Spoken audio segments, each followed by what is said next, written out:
Good afternoon, everyone, and welcome to Live at 4 on this Thursday. Amanda Quintana is in for Susan Simon, who's off for a couple of days. Good to see you. Good to be here. Have you done this show before? Yes, oh, when okay. you were out last time. There you go. Me So, and Susan an old veteran, Amanda's. Yes. Do you worry about fashion much in the summer? I mean, other than coming to work? I mean, you're hot, so you don't want to wear too many clothes, and plus you want to be cute at the same time. Right.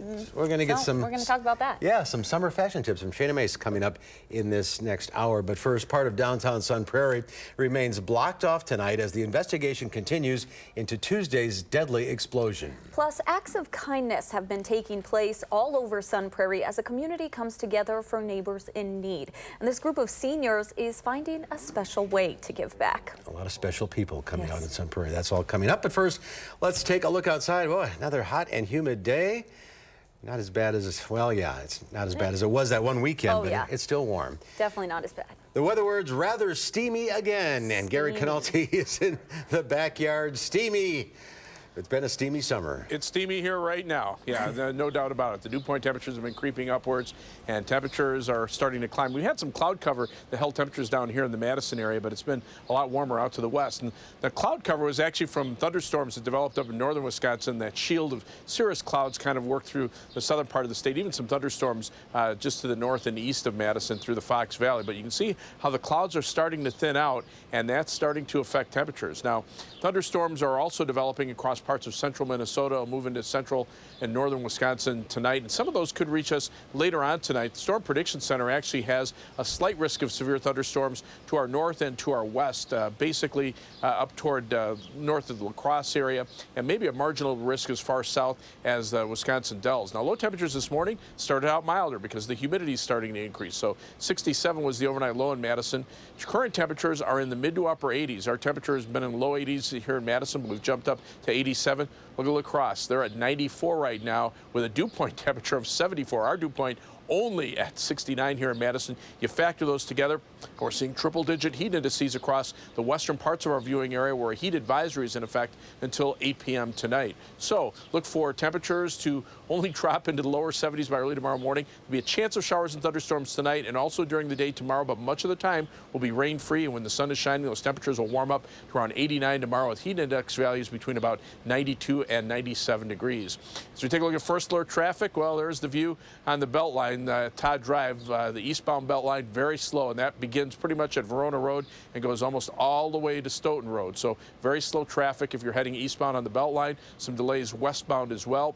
Interstates to the south and east of Madison in pretty good shape. I-39/90, even through the construction zone, traffic moving pretty steadily. I-94 toward Milwaukee, near the posted speed limits in US 12 into Walworth County. To the north of Madison, seeing a slowdown on US 151 southbound between Columbus and Sun Prairie. Otherwise, I-39/90 and 94 all looking in pretty good shape, heading out toward the Dells and up into central Wisconsin. That's your first alert traffic. What's the art fair this weekend? It's usually warm for that. Sure is. Well, it's in the middle of summer. That's right. What would you expect? Smack dab in the middle of summer. It's going to be warm. All right, Gary, we'll check back in a few minutes. Thank you. Okay. Thanks, Gary. We are learning more about what caused a deadly gas explosion in downtown Sun Prairie this week. Verizon released a statement today saying that they contracted with Bear Communications for a fiber project in the Madison area, including Sun Prairie, to improve their wireless network. News 3 was the first to share this information with the public through our Channel 3000 news app. A fire captain with the Sun Prairie Fire Department died during the explosion. 14 others, including another firefighter, were injured. Some people living near the site and business owners have not been allowed to return home or to work. It is still unclear when an evacuation order for them will be lifted. And we have live team coverage on the situation going on today in Sun Prairie. We have several reporters in the city right now. We start with Rose Schmidt, who has been looking into the contractor responsible for hitting the gas main. Rose. Yeah, that's right. We actually have seen that Sun Prairie has quite a lot of work to do to clean up this area. We've seen crews out here, sweeping up broken glass, cleaning up some of those broken windows. But, now the public is finally getting some answers here. We've actually learned today that Verizon Wireless contracted with Bear Communications to do some work out here for a fiber project in the Madison area, and that includes here in Sun Prairie. Verizon and Bear Communications are working with police and public safety officials as they continue to investigate. We actually saw trucks from Bear on the scene here today. City officials still have not confirmed this information to the public, but the Sun Prairie mayor tells us that he is thinking toward the future. At this time, the death investigation is ongoing, so no rebuilding will occur until that has been resolved. The governor was here yesterday. He assured us that they would work expeditiously in getting that highway open. Bear Communications and Verizon Wireless have both expressed condolences for the loss of firefighter Captain Corey Barr and say they're praying for a fast recovery of the people involved around this community. The companies say they will continue to cooperate with law enforcement in the investigation. Now, Mayor Esser tells me that some of the next steps will be actually taking down some of those buildings down there that have structural damage, as well as rebuilding Main Street here. But he says while the death investigation is underway, some of that may be on hold. All right. Laura Schmidt reporting live in Sun Prairie. And as the investigation into the explosion continues, Sun Prairie police are asking for anyone hurt during Tuesday's explosion to call them. Their phone number, 608-837-7336. We also have that number on our website, channel3000.com. Flags outside the Sun Prairie Fire Department are flying at half-staff today in honor of Captain Corey Barr. Barr was 34 years old and had been a firefighter for the past 15 years. He leaves behind a wife and twin daughters that are just 3 years old. Barr and his wife also owned the Barr House, one of the buildings leveled during Tuesday's explosion. His wife describes him as a passionate firefighter, good business owner, and loving father. And the funeral for Barr will take place this Saturday at Sun Prairie High School. Barr, as we mentioned, owned the Barr House and was the captain of the Sun Prairie Fire Department. A private visitation will be held Friday night, and the funeral will be held at 11 a.m. at the high school on Grove Street. People from all over southern Wisconsin lined the roads last night as Sun Prairie held a procession in honor of Barr. His body was transported from the Dane County Medical Examiner's office to the funeral home in Sun Prairie last night. Barr helped more than 100 people get away from the area where the explosion took place. And there are fundraising efforts happening all around the area for those who were affected by the explosion. There's a GoFundMe page running right now for the family of Corey Barr, the firefighter who lost his life. So far, over $130,000 has been raised for the family. If you'd like to help out with the victims affected by the explosion, we have a link on our website at channel3000.com. And people are giving back more than just money, from a free meal to a helping hand. Everyone in Sun Prairie and beyond is stepping up to help in one way or another. Our Keely Arthur is live with a closer look at all that's good coming from this tragedy. That's right. I'm here at the Crazy Daisy flower truck at the Prairie Lake Shopping Center, where from now until 6, all the money raised is going to go right to that very deserving Barr family. And I have to tell you, the smell of roses is a much welcome change from that smoke that permeated much of the area since Tuesday night's explosion. You'll remember during the chaos, many of the senior citizens living near the gas leak at Bristol and Maine were evacuated. Today, New Perspectives Senior Living expressed their thanks by cooking up some burgers and cookies for the city workers, police, EMS, and fire who've worked tirelessly. It definitely was a huge effort, one that took a lot of different people to make it successful in keeping everybody safe, but they did such a great job, and we just want to recognize the good work that they do for us every day. And those senior citizens at New Perspectives are back safe in their residence today. And I just want to talk about all of the goodness happening. Someone just handed me this, another way people are helping our community. We're talking about a fundraiser at the Round Table that's happening on July 31st. Thousands raised, thousands more going to be raised for the relief efforts and for that very deserving family of Corey Barr. I'll send it back to you. All right, thank you so much, Keely. And as Keely just mentioned, she's at the Prairie Lakes Farmers Market, where another fundraiser for the victims of the Sun Prairie explosion is taking place. Proceeds from the Crazy Daisy flower truck will be donated to the Barr family. Last night, owners raised around $1,000 through sales. And if you're planning a fundraiser for the victims of the Sun Prairie explosion, send us a message on Facebook. We're trying to keep track of all the different ways people are supporting the community. There are 2 relief funds set up at the Bank of Sun Prairie. One is for the Barr family. The other is a disaster relief fund. The bank has donated $5,000 to these funds, and altogether more than $10,000 has been raised. If you want to donate to the web address listed on your screen, it is bankofsunprairie.com. And summer school classes in Sun Prairie are back in session. Students were kept home yesterday because of the explosion. The municipal building also reopened, and Sun Prairie Utilities expected to open as well. And as always, be sure to stay with News 3 as we learn more about the cleanup efforts, the firefighter still in the hospital, and the man who lost his life. We'll have the latest on News 3 this morning and on channel3000.com. President Trump is in the UK today for the second stop of his European tour after a tense NATO summit in Brussels. President Trump arrived at NATO headquarters for the second and final day of meetings with an agenda: get NATO partners to spend more money on defense. The demands triggered an emergency budget meeting among the NATO allies. NATO allies had already agreed to increase spending to 2% of their GDP on the military by 2024. But President Trump demanded they reach that level quicker or double it to 4%. The commitment was at 2%. Ultimately, that'll be going up quite a bit higher than that. So we made a tremendous amount of progress today.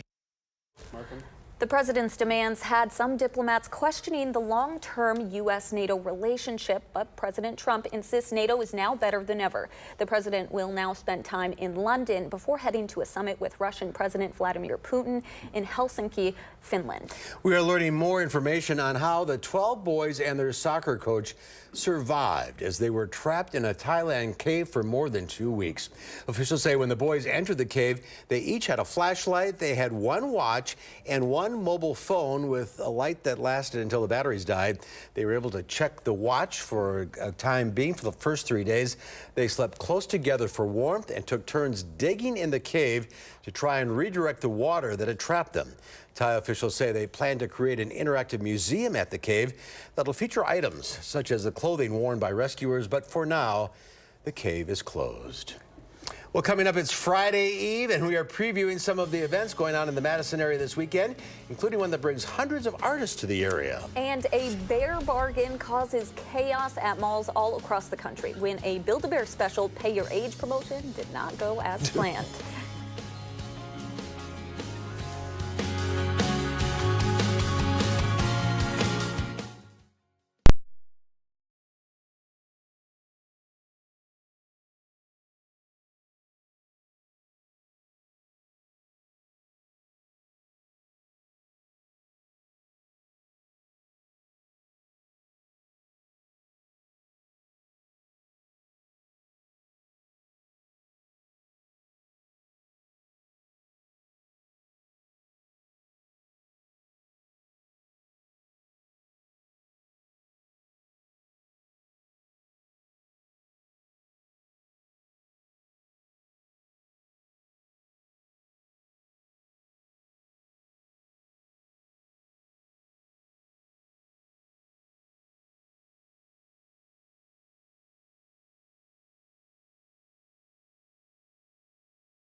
Welcome back. It felt a little like Black Friday at West Town Mall today. Yes, check out the long line that formed for Build-A-Bear's Pay Your Age offer. We're told that parents and children spent hours in line to get their deal at the company's West Town Mall kiosk.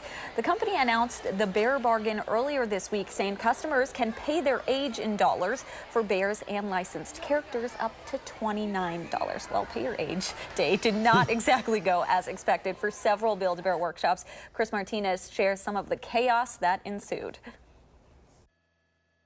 Thousands lined up in the scorching sun from Arizona It's a little hot out here. to Kansas City, where the Jackson boys waited 4 hours to build their bears. It was so worth the wait. The one-day special promotion allowed children to pay their age at Build-A-Bear workshops across the country. That meant a 3-year-old would pay just $3 for stuffed animals that can cost 10 times that much. We're buying 3. I think it's great. It gives a lot of families the opportunity to buy that couldn't afford it normally. Just a few hours into the sale, stores were already too stuffed. By midday, the crowds were so big, the company pulled the plug. Build-A-Bear said in a statement that stores had closed their lines and were offering vouchers to disappointed customers, adding we could not have predicted this unprecedented reaction. Amy Biviano made it into the Syracuse store, but had moments of regret. It's been a little tough wanting to move, and the line's not moving very fast. And then there was Jeff Logan, who said it wasn't worth it. It's insanity. I mean, bring your kids out at 100 degrees, pack them in for a stupid stuffed bear. Plenty of people disagreed, and even if it was a bear of a day, the early birds made it through with happy kids. Chris Martinez, CBS News, Los Angeles. Build-A-Bear called the response to its sale overwhelming and unprecedented in its 21-year history. Would you be out there? That's just crazy.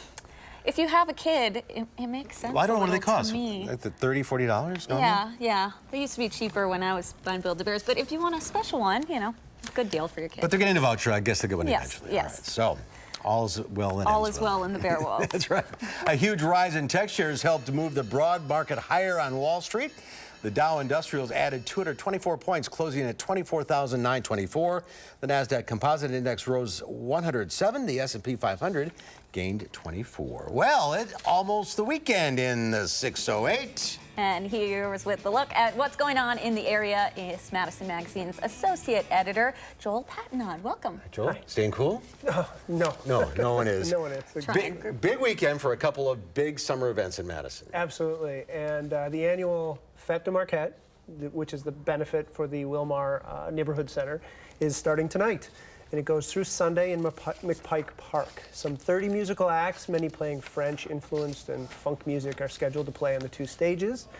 There's the world-renowned DJs involved with Musique Electronique is playing Saturday night, even the night before, so Friday, at High Noon Saloon to warm you up. But the food vendors, kids' activities, everything we've come to love about Fête de Marquette. Lots of great music. Yeah.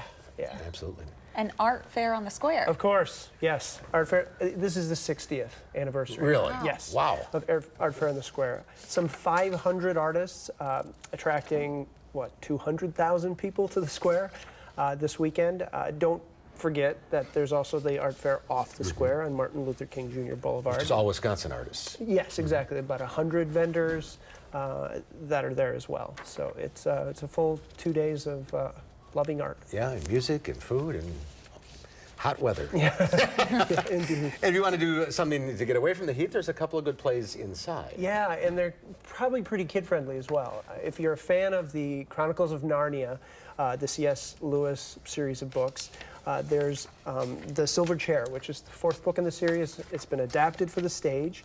That should be, if you know anything about The Lion, the Witch, and the Wardrobe, which is the 1st book, this is the wardrobe that magically opens onto this fantastical world.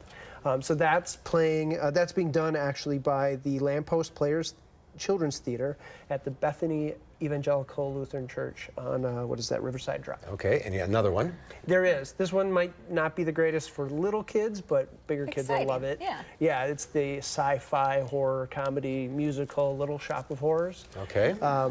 Which the UW-Madison Department of Theater and Drama is putting on at the Mitchell Theater. This is the one about if you've seen the the movie with Rick Moranis and Steve Martin, the ravenous alien human eating plant. That's right. Thus the scary parts.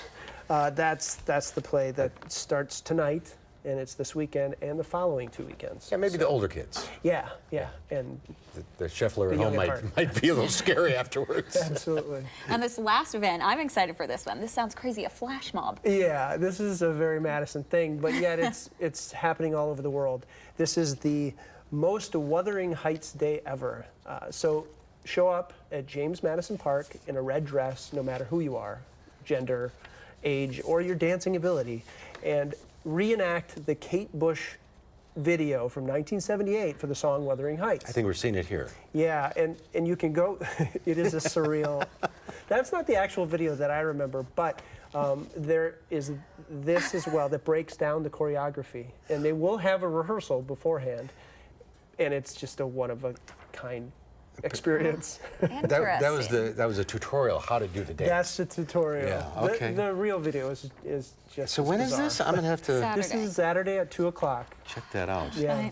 I your red think dress it's out. something All that right. I don't participate in, but to watch might be Oh pretty yeah, cool. oh yeah. I think I'll be watching. Lots of fun stuff going on. Thank you, Joel. You Stay bet. cool. Get this month's Madison Magazine for all the best in the Madison area. And we strive to keep you up to date with all the latest trends here on Live at 4. So it's time to get shiggy. Yes, Shiggy. We'll tell you about this new dance that is sweeping the country this summer. A Shiggy sampler when Live at 4 continues. Lots of dancing today.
Take a look at this. With a push of a button, Twin Towers at one of Cape Canaveral's most storied launch sites tumble to the ground, leveling landmarks that have touched the skyline since the early space program. The demolition of the Twin Towers at Launch Complex 17 comes nearly 7 years after the complex last hosted a launch, when United Launch Alliance's workhorse Delta II rocket flew from Florida for the final time with a pair of lunar probes. End of an era. Yeah. Sure. That's right. right. Watching the Apollo launches, I think, from one of those pads. Yeah. So. I don't know. I guess they're dangerous. I don't know. They have to come down. It's Thursday, July 12th. It's National Simplicity Day, which honors the birthday of Henry David Thoreau, who was an advocate for living a life of simplicity. And it's National Paper Bag Day. Can you believe that? Inventor Francis Wolff got a patent for the first paper bag making machine back in 1852. I find that amazing. It goes back that far. Pack a lunch. Yeah, well, that's what we used them for when I was growing up. And some say pecan, others say pecan. But we can all agree to celebrate National Pecan Pie Day. You could tell I say pecan. Yes, I do too. And the nut pie got its start as a Southern specialty, and traditional toppings include vanilla ice cream or bourbon whiskey cream. The pie was popularized in the 1930s by a corn syrup company looking for a new way to use the sweetener. That's one way to get rid of the excess corn syrup. Come up with. I love pecan pie. I'm not a big nut pie, period. So. Pecans. Doesn't matter because you don't want either one. Doesn't matter to you. All right. Well, the heat matters. Heat, humidity, yeah, it's still sticking around, and it'll be with us through the weekend. There'll be some chances for thunderstorms as well.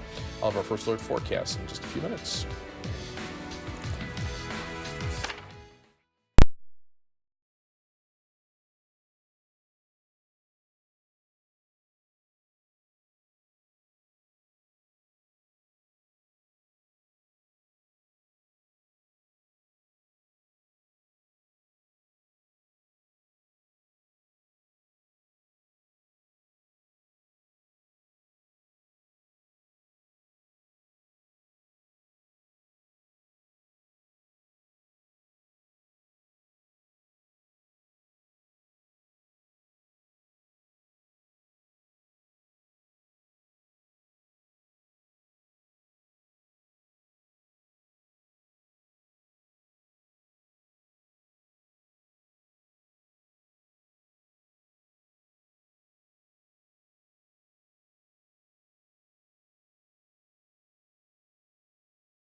It's getting steamier out there. The dew point temperatures are now in the upper 60s here in Madison. and in the 70s out to our west. And right on the northern edge of this heat, some big thunderstorms developed last night across parts of Minnesota and Iowa, and then reformed over east central parts of the state. The cloud cover that stuck around for much of the day here held temperatures down, but now that the clouds are thinning out, those temperatures are jumping right back up, and the next batch of thunderstorms looks like it's ready to start organizing across parts of Minnesota and maybe into northwestern Wisconsin. Here are current temperatures. You can see Madison's back up to 87.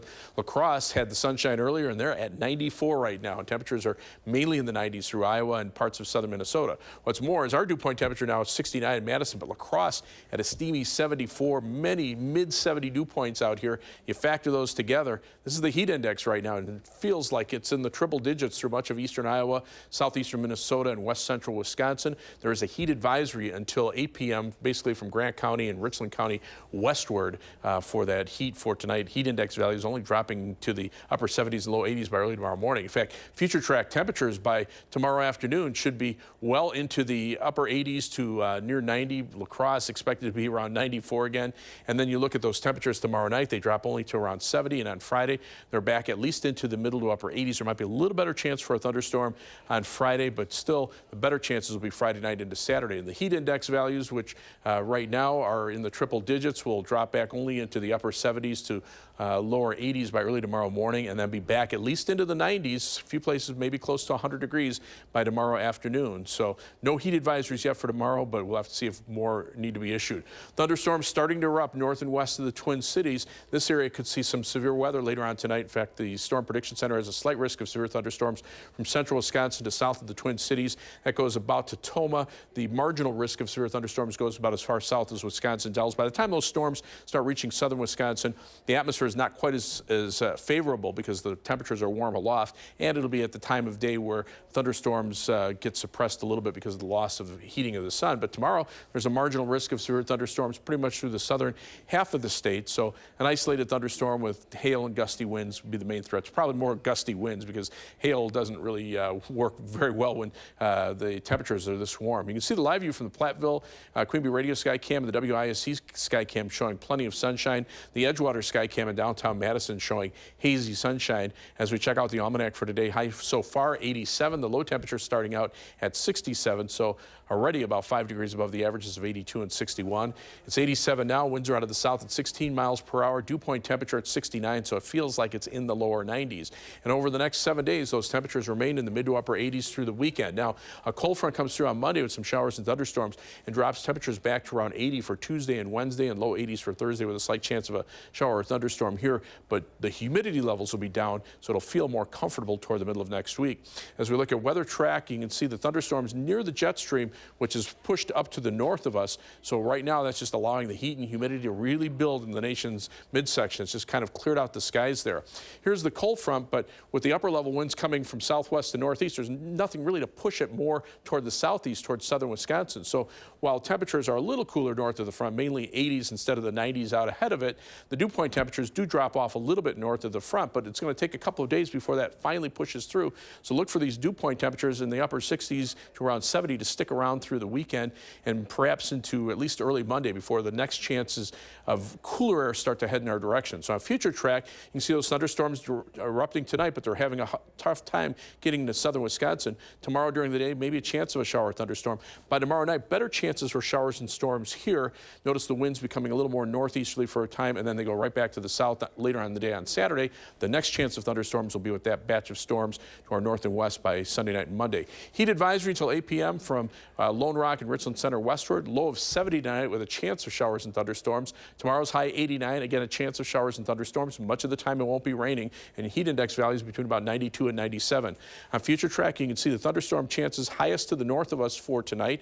Tomorrow, look for showers and thunderstorm chances during the day, but much of the time it won't be raining. Better chances tomorrow night, and then maybe on Saturday a chance for some showers and thunderstorms. High temperatures might be held down a little bit because of the cloud cover.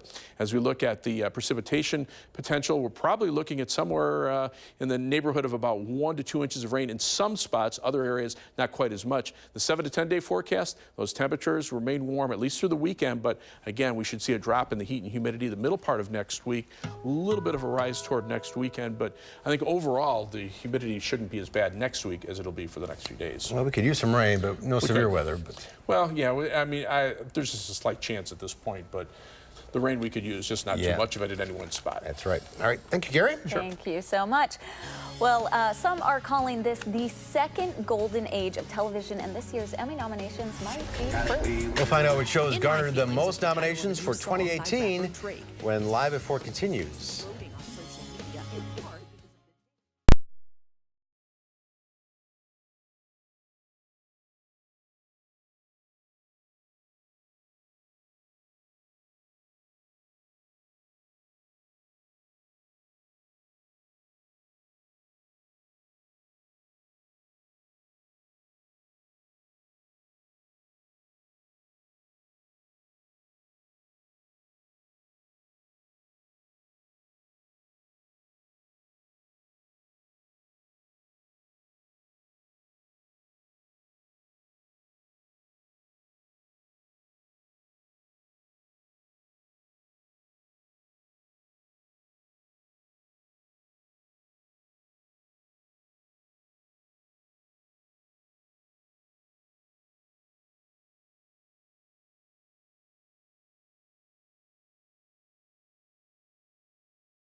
Here's a live look at the boats outside the Union on Lake Mendota. Good day to be in the water. Kind of warm out there. Well, the nominations for the Primetime Emmy Awards were announced today, and this is the first time HBO hasn't led all nominations in 18 years. Yes, well, that honor goes to Netflix, which earned 112 total nominations to HBO's 108. But leading all nominees was HBO's Game of Thrones, which roared back onto the Emmy battlefield, getting 22 bids. Game of Thrones was not eligible for last year's awards. It's returning to face formidable competition in The Handmaid's Tale, which won last year and drew 20 nominations, and Westworld close by 21. Donald Glover's Atlanta is the top comedy with 16 bids. It will face newcomers including The Marvelous Miss Maisel and Barry. The Emmys air on September 17th on NBC with Colin Jost and Michael Che of Saturday Night Live. They are the hosts. Also, actress Sandra Oh made Emmy history today. She was nominated for Best Actress in a Drama for her role in Killing Eve. That makes her the first woman of Asian descent ever to be nominated for the award. This nomination comes amid discussions about diversity in Hollywood, and many have noted that certain groups, including artists of Asian descent, continue to see a lack of representation at major award shows. Congratulations to her. And if you didn't have a group of friends to do the Harlem Shake with, or if you never learned how to Dougie, maybe now is your time. There's a new dance called the Shiggy, and its creator says anybody can do it. Elise Finch has the story. In My Feelings is the title of a new song by rapper Drake. Its popularity is exploding on social media, in part because of the dance that goes with it.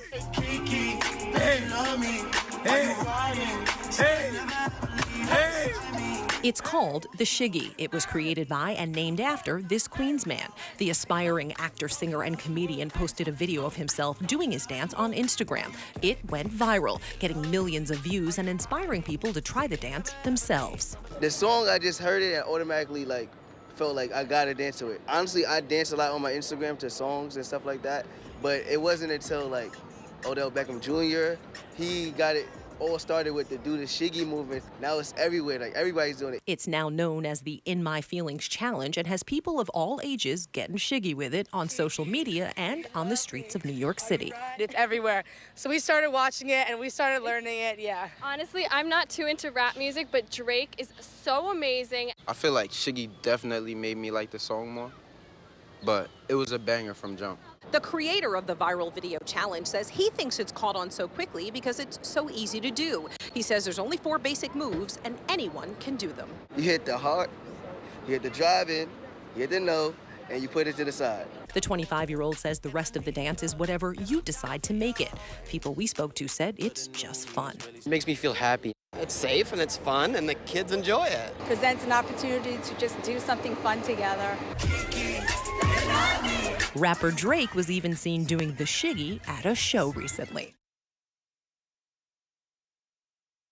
All right, the Shiggy. I'm not going to do it. Now we know how to do it. But we have a Shiggy expert, Dave Caulfield. Why are you lying about me? So you do the heart? So it's like this. And then you got to drive. Drive. And then, no. no. And then you got to put it to the side. To the side. There we go. I picked it up in a couple seconds. I didn't even know this was a thing. I've seen it a couple times, mainly on Instagram. Like celebrities are doing it, a bunch of celebrities. So that's how There you go. I saw it. I don't claim to know. Our celebrity expert. Our we had to bring Shiggy Dave out. expert. We'll see you at 5. I'll let you go. All right, put it to the side. Away. Shiggy out of here. We're in the middle of summer, and for many, oh dear, that means tank tops, shorts, and sandals. But if you can be fashionable in the summer heat, and our fashion consultant Shayna Mace is here next with some hot weather fashion ideas. That's when Live at 4 continues.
Not a great day on the Beltline. We've had some slowdowns. In fact, the live view from the DOT traffic camera at Park Street in both directions. Traffic moving pretty slowly on the Beltline. In fact, as we check out the Beltline itself, we're seeing delays in an eastbound direction beginning around Monona Drive, going back to west of Verona Road. Westbound delays start around Todd Drive and go back at least to, well, almost now to Stoughton Road. And we're also seeing some delays northbound on US 12 heading out of Middleton. Right now, a half hour plus from University Avenue to the interstate on the Beltline. In the eastbound direction, about a half hour. Heading out of Madison, about almost a half hour to Janesville from the Beltline on I-3990, and almost 20 minutes out to Sauk City on Highway 12, and 20 minutes to Sun Prairie on 151. That's your first alert traffic. All right, Gary, thank you. Why did the chicken cross the road? It's an age-old question. The Yakima Police Department is on the case. It was a stare-down between Sergeant Ira Calvin and the chicken trying to cross a Yakima road. Calvin was on patrol when he came across the hen. He had the chicken perform a field sobriety test, but the chicken quickly flew the coop, disappearing into a yard after a short chase. So the riddle remains unsolved. Will we ever know? We'll never know. Heat and humidity on the rise. It's tough to look fresh this time of year, isn't it? Yeah, you get a cute outfit and then you're sweating. Ruins the whole thing. I'm here to save the day. Shayna Mace is here to save the day with some products to keep us looking okay. Yeah, so I did a little research, pulled some of my own favorite products, as well as worked with Arch, which is a skincare, hair care boutique downtown Madison, and then Sephora as well. So first product we're going to talk about, well-known self-tanning brand. This is Saint-Tropez. They actually introduced this product. It's a water mousse. So Saint-Tropez is known for their mousse. It's a self-tanning product. This one's really nice because it's really lightweight, it's super gradual, and it has a nice scent. A lot of times self-tanners sometimes can have a really strong scent. And it's clear. And it's clear, but it actually comes out as a mousse. Interesting. So the girls at Arch Madison downtown really like that product, and I've used Saint-Tropez as well, and it works very well. So I wanted to pull products that I had experience with or that we got expert opinions about. So that's one product, nice for tanning your limbs so you're not sitting in the sun and getting more of an unsafe tan. Right, unsafe indeed. Yeah. Okay.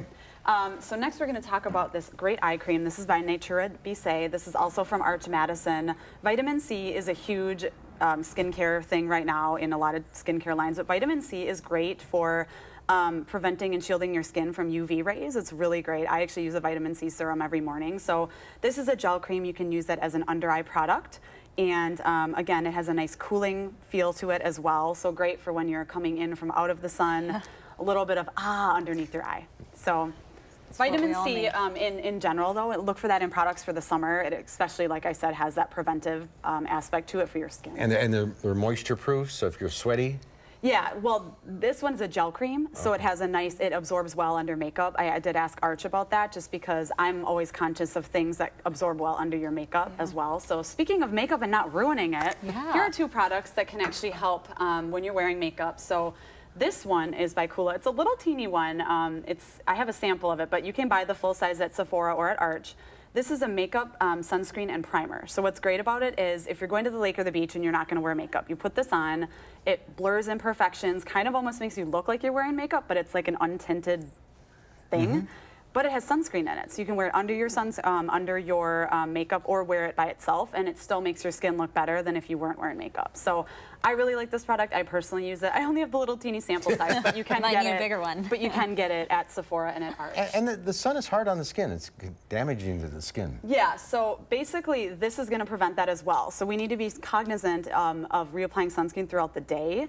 And if you're a lady and you wear makeup, you know, maybe not at the beach or something, you're out to lunch with friends or whatever, this is a great spray. It's basically a spray that you can just spray on over your makeup. It's by Supergoop, SPF 50. It's available at Sephora. Spray it on and it won't ruin your makeup, because if you're already wearing makeup, you don't want to put lotion over it, and then it's going to mess everything up. So I love products like this. There also are products that you can buy in a powder form with a brush and just brush it on, and I have one of those as well. So these are, I think, pretty essential for keeping your face protected throughout the day. So, and what do you have here? So we have some makeup products as well. We were talking a little bit before the segment about melt-proof sweating, right? So a cream blush is going to be a great product for that. This is by RMS, and I don't know if you can see it on my hand here, but it has a really great bright, fun, and then you just blend it in to get it more sheer. RMS is an organic beauty brand. They're coconut oil based. This is also from Arch Madison. The girls there love it. They say it stays on all day, super melt proof. I personally use this product. It's a little faded. It's from Sephora. It's by Milk Makeup. This is a great brand. It's vegan, cruelty-free. I mean, super good for your skin, but I love the color it gives, and it lasts all day. I've been using this one personally for the last few months, and I love the color it gives, and it definitely is sweat-proof and humidity-proof. So a cream blush product in general is going to give you better wear than a powder one. Lots of good stuff. Yeah. Keep you looking fresh. We need it out here. It gets. Well, I heard the forecast this weekend, so look into some of these. Yes, might need them. Great advice as usual. Shannon, thank you. Thank you. Speaking of heat, we'll be right back with a final check of your forecast.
Josh, had another alert day tomorrow. Yeah, and for tonight, in fact, we're watching some storms up toward the Twin Cities. Storm Prediction Center is probably going to issue a severe thunderstorm watch shortly that could go about as far south as La Crosse. Otherwise, we've got alert days in the forecast for tonight and for tomorrow for high heat and humidity and the possibility for an isolated strong to severe storm. Look at the temperatures right now, mid to upper 80s to around 90 degrees, dew point temperatures in the 70s, and heat index values that are approaching 100 or above 100 in southwestern Wisconsin. So it'll be steamy for a while. Take it easy out there. Right. Steamy. Thanks, Gary. Tomorrow here on Live at 4, we'll find out what's new at this year's Art Fair on the Square. It's one of the biggest events of the summer in Madison. Yes, and our K9 correspondent Lola has the best animal stories of the week in the Lowdown Report. We'll be right back. Let the